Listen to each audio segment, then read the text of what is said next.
આકાશવાણી અમદાવાદ વડોદરા. હવે સાંભળશો દેવભૂમિ દ્વારકા જિલ્લાનો સમાચાર પત્ર. લેખક કરણ જોશી.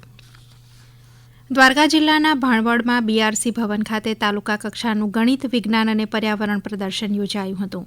વિકસિત ભારત અને આત્મનિર્ભર ભારત માટે સ્ટેમ થીમ આધારિત ભાણવડ તાલુકાની તમામ પ્રાથમિક શાળાઓમાંથી સીઆરસી કક્ષાએથી પસંદ થયેલ વિભાગો જેવા કે ટકાઉ ખેતી, કચરાનું વ્યવસ્થાપન અને પ્લાસ્ટિકના વિકલ્પો, ગ્રીન એનર્જી, વિકસિત નવીન ટેકનોલોજી, મનોરંજક ગણિત મોડેલ, આરોગ્ય અને સ્વચ્છતા, જળ સંરક્ષણ અને વ્યવસ્થાપનમાં કુલ 62 કૃતિઓએ ભાગ લીધો હતો, જેમાં કુલ 112 સ્પર્ધકો અને માર્ગદર્શક શિક્ષકો ઉપસ્થિત રહ્યા હતા. દ્વારકા તાલુકાના કોરંગા તથા ઓખામઢી મુકામે 12મી જાન્યુઆરી 2026 સુધી ફાયરિંગ પ્રેક્ટિસ યોજાનાર હોવાથી દેવભૂમિ દ્વારકાના અધિક જિલ્લા મેજિસ્ટ્રેટ દ્વારા જાહેરનામું બહાર પાડી ફાયરિંગ બટ વિસ્તારમાં જાહેર જનતાને પ્રવેશ ઉપર પ્રતિબંધ લગાવવામાં આવ્યો છે. જાહેર જનતાની સલામતી માટે તેમના પ્રવેશને પ્રતિબંધિત કરાયો છે. આ જાહેરનામાના આદેશોનો ભંગ કે ઉલ્લંઘન કરનાર શિક્ષાને પાત્ર થશે. સમગ્ર રાજ્યમાં ભગવાન બિરસા મુંડાની 150મી જન્મજયંતિ જનજાતીય ગૌરવ વર્ષની ઉજવણી કરવાનું આયોજન કરવામાં આવ્યું છે.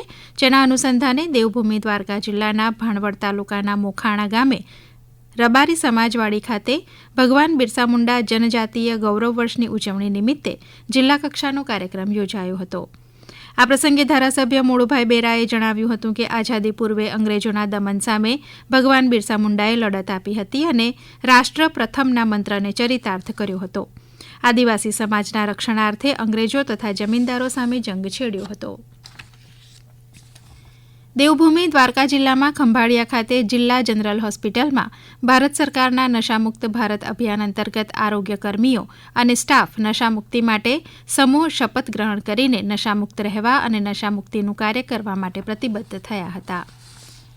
મીડિયા કર્મીઓના આરોગ્યની સંભાળ લેવા માટે રાજ્ય સરકાર દ્વારા સમગ્ર રાજ્યમાં હેલ્થ ચેકઅપ કેમ્પનું આયોજન કરવામાં આવી રહ્યું છે. દ્વારકા જિલ્લામાં રેડક્રોસ સોસાયટી અને માહિતી વિભાગના સંયુક્ત ઉપક્રમે મીડિયા કર્મીઓ માટે નિઃશુલ્ક આરોગ્ય તપાસ કેમ્પનું આયોજન કરવામાં આવ્યું હતું. ખંભાળિયામાં જલારામ મંદિર ખાતે યોજાયેલા આ કેમ્પમાં પ્રિન્ટ અને ઇલેક્ટ્રોનિક મીડિયાના સ્થાનિક પ્રતિનિધિઓએ ભાગ લીધો હતો. આ કેમ્પમાં વિવિધ બ્લડ ટેસ્ટ તેમજ 35 વર્ષથી વધુ વયના પત્રકારો માટે ઇસીજી અને એક્સરે ટેસ્ટ કરવામાં આવ્યા હતા. આ કેમ્પને સફળ બનાવવા માટે દેવભૂમિ દ્વારકા જિલ્લા માહિતી કચેરીની ટીમ તેમજ ઇન્ડિયન રેડક્રોસ સોસાયટી દેવભૂમિ દ્વારકાના સભ્યો તથા કર્મચારીઓએ જહેમત ઉઠાવી હતી. ચાલુ વર્ષે national mission on edible oil seed યોજના અન્વયે વિવિધ ઘટકો પૈકી દેવભૂમિ દ્વારકા જિલ્લામાં તેલીબિયા પાકોની પ્રોસેસિંગ અને મશીનરી અને ઓઇલ એક્ટ્રેક્શન યુનિક ઘટક માટે ઓનલાઇન અરજીઓ આઈ ખેડૂત પોર્ટલ ઉપર 30મી નવેમ્બર સુધી કરી શકાશે. આ ઘટક માટે 10 ટન કેપેસિટી ધરાવતા તેલીબિયા પાકોની પ્રોસેસિંગ અને મશીનરી અને ઓઇલ યુનિટ પ્રોજેક્ટ કોસ્ટના 33% અથવા 9,09,000 રૂપિયા બેમાંથી જે ઓછું હોય તે સહાય મળવાપાત્ર થશે. રાજ્ય સરકારના રમતગમત, યુવા અને સાંસ્કૃતિક પ્રવૃત્તિઓ વિભાગ હેઠળ સ્પોર્ટ્સ ઓથોરિટી ઓફ ગુજરાત દિવ્યાંગ ખેલાડીઓ માટે યોજાનાર સ્પેશિયલ ખેલ મહાકુંભ 2025 અંતર્ગત જિલ્લા કક્ષાની સ્પર્ધાઓનું આયોજન કરાયું છે. જિલ્લા રમત પ્રશિક્ષણ કેન્દ્રની યાદીમાં જણાવ્યા મુજબ જીએમડીસી હાઈસ્કૂલ નંદાણા ખાતે આ રમતો યોજાશે. આપ સાંભળી રહ્યા હતા દેવભૂમિ દ્વારકા જિલ્લાનો સમાચાર પત્ર. લેખક કરણ જોશી. પ્રસારણ આકાશવાણીના અમદાવાદ વડોદરા કેન્દ્ર પરથી કરવામાં આવ્યું.